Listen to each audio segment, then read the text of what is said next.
What's the most satisfying no you've ever given? Part 2. Story 11. I used to work as a refrigeration tech and had a job at the only employer in my county. They treated me like cutting pay and benefits, giving us the bare essentials to do our jobs, and complaining when it takes us longer. Then another company opened up an office and started hiring a few of us. They offered me a job as a lead tech with a bunch of benefits.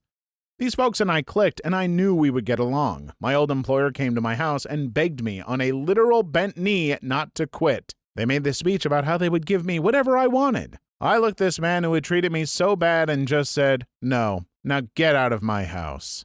Story 12. I was fired for refusing to work overtime hours for no extra pay. They kicked me out of the apartment provided to me and only gave me an hour to pack everything. They called the cops and had me escorted out of the building when I went to collect my final pay stub. A week later, they sent me an email with a letter of reinstatement. I got it at 11 p.m. on a Friday night, and they demanded I come to work the next morning at 9 a.m.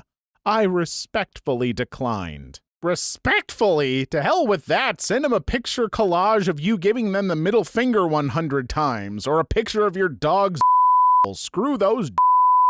Story 13. Former employee hired a girl to replace me after I quit.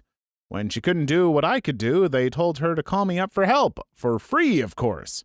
My response was, they didn't treat me very well and showed me no respect. You have all my files, which was more than I had since I created them from scratch. Good luck. Their company went out of business within 6 months. A company I worked for passed me up for a raise, saying that I wasn't committed enough to the company.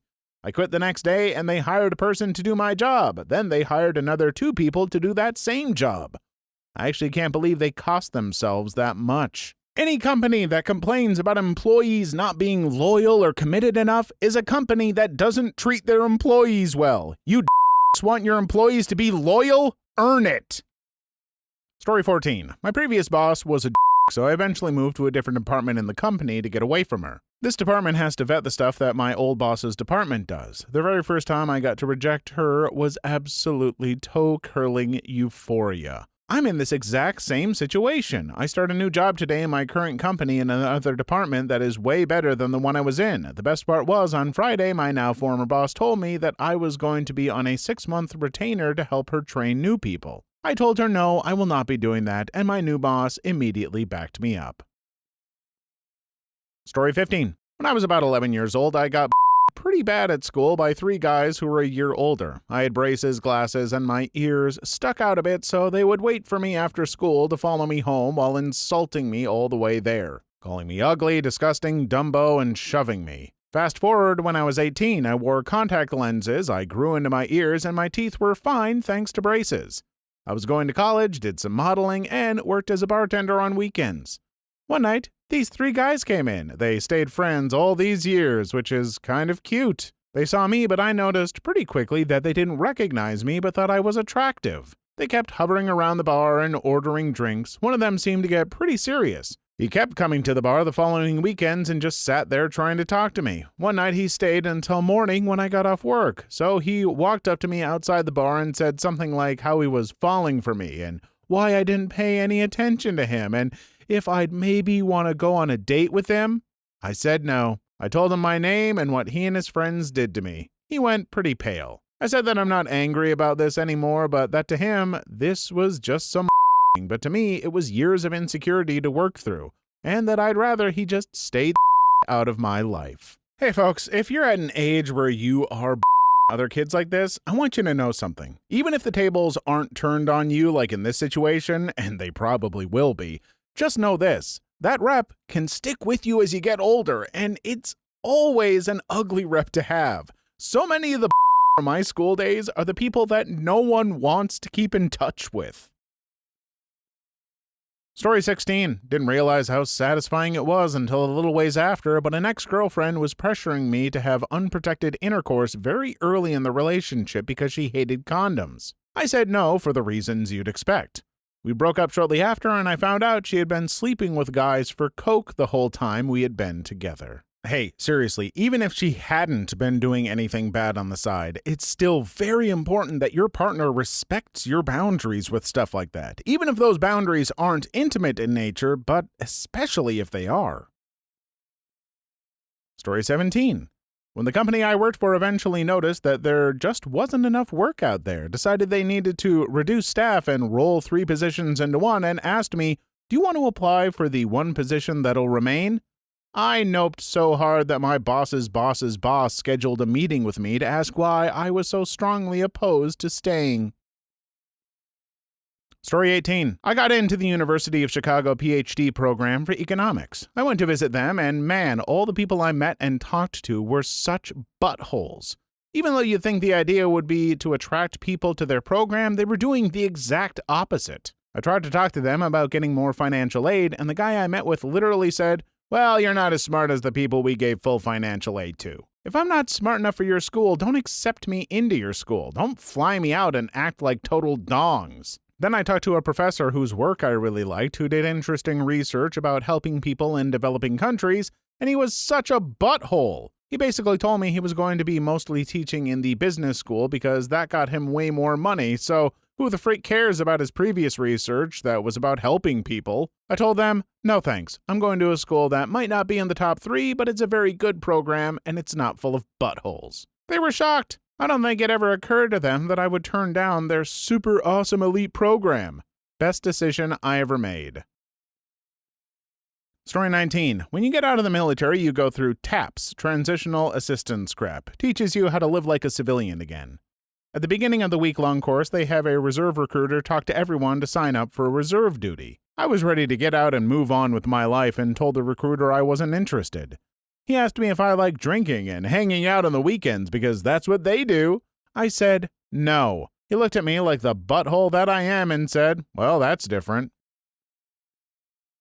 Story 20. Got offered a new position in my current company. More responsibility, higher workload, no paid overtime, unchanged benefits, relocation to a country I'm not particularly fond of. Salary? We thought about offering you a 12% increase. LOL, frick no, thanks.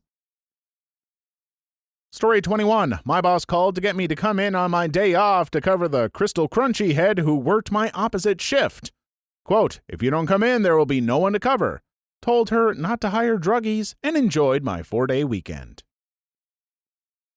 Story 22. Do you want to join the Marine Reserves? This was right after 4 years of active duty service and the worst unit and place possible. Story 23.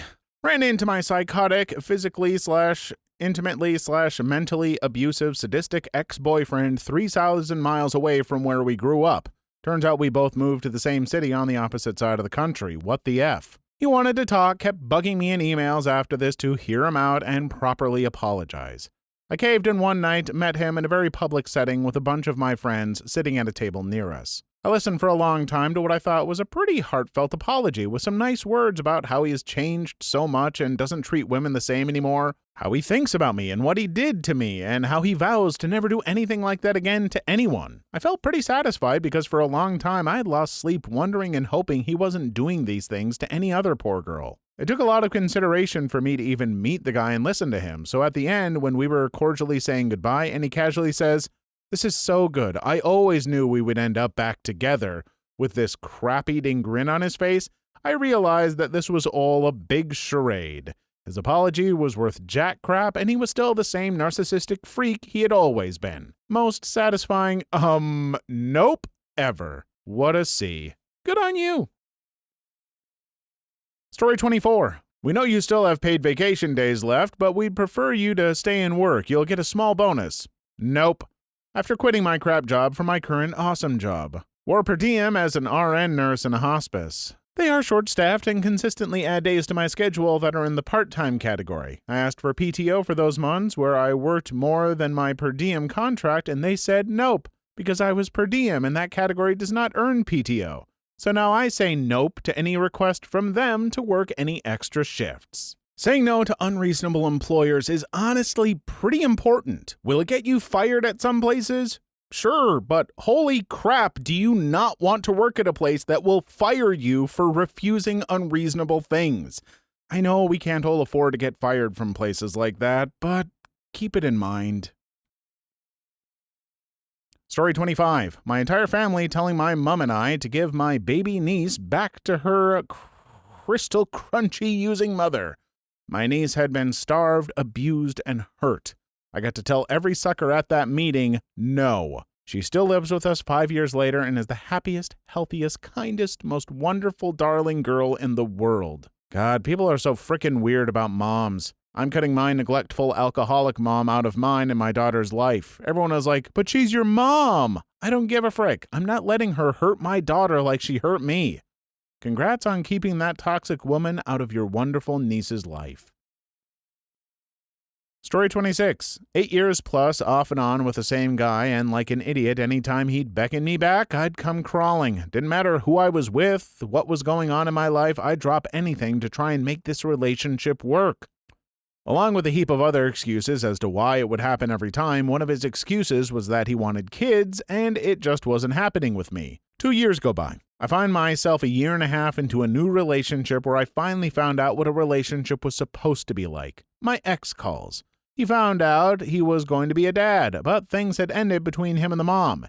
He was finally getting his baby and finally ready to settle down with me. Saying no to that with a few choice words was an amazing and empowering feeling, and the fact that I'm still with the guy I was with at the time makes it feel that much better. Good on you. People who are going to treat you like that and bring up those excuses for not being together aren't going to be any better when those problems are resolved. They find something else, so steer clear.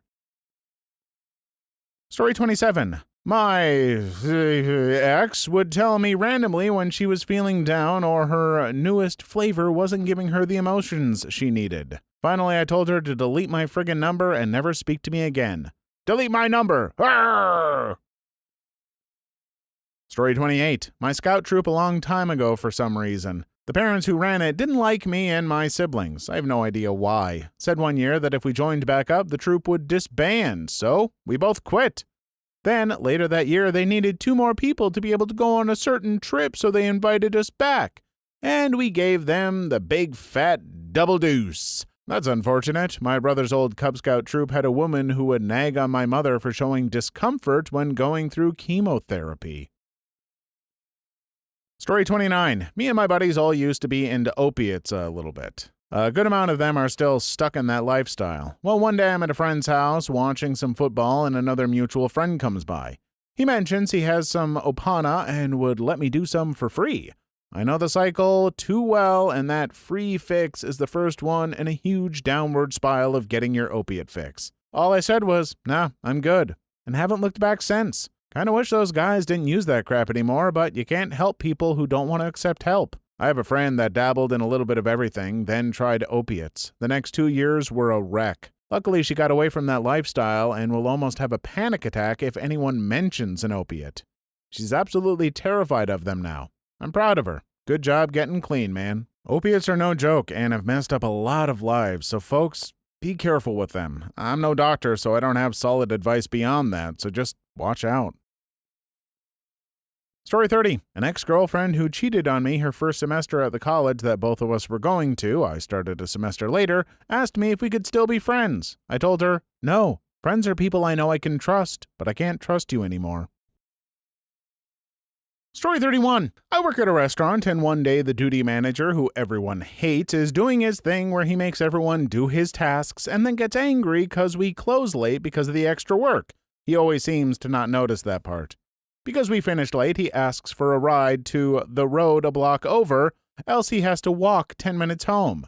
Of course, the road a block over means to his doorstep, so I flat out say no and proceed to drive past him as he walks home in the rain at 11:30 at night. We make eye contact as I go past, and it's the most satisfying thing I've done in a long time. You even maintained eye contact to establish dominance. Good job. Any manager/boss that passes off their work to their employees is a manager that is going to run crap right into the ground. There's a big difference between delegating duties and doing your fair share. Then again, bosses and the word fair rarely go together these days. Please leave your story in the comments. I would love to make a video on them in the future. Also, don't forget to like and subscribe.